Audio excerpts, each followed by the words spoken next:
Bună seara și bine v-am găsit la o nouă analiză Mureo. Astăzi voi analiza acțiunea companiei germane Bayerische Motorenwerke, listată pe bursa germană de la Frankfurt cu simbolul BMW, parte din indicele german DAX. De la maximul istoric de la valoarea de 123,75 de la finele lunii martie 2016, acțiunea a început construcția unui val complex W cu albastru până la valoarea de 63,38,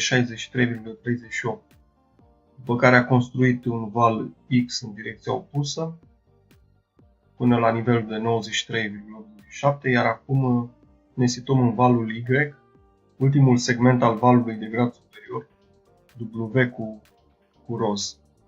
Pentru a finaliza această structură, prețul trebuie să coboare sub nivelul de 63,38, minimul valului W albastru.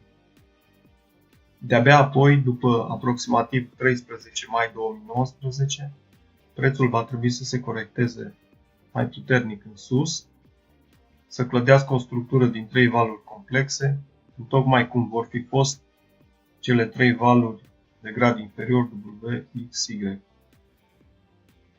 W-ul mă aștept să urce până în jurul valorii de 80, X-ul până în jurul valorii de 70, iar Y-ul nu mai mult de 84,34.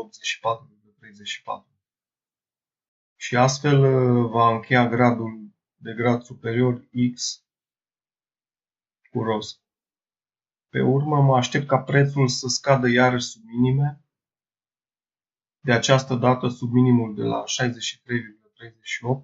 și implicit sub minimele de anul acesta, depinzând unde se va închide valul Y, într-o structură tot de 3 valuri complexă cu verde W, X, Y. Până la jumătatea anului 2027. Cam atât pentru astăzi. Dacă v-a plăcut această analiză, dați like acestui clip. Iar dacă aceste analize vă ajută să înțelegeți mai bine piețele de capital, dați vă rog share acestui video și subscribe canalului. Iar până data viitoare vă urez mult succes!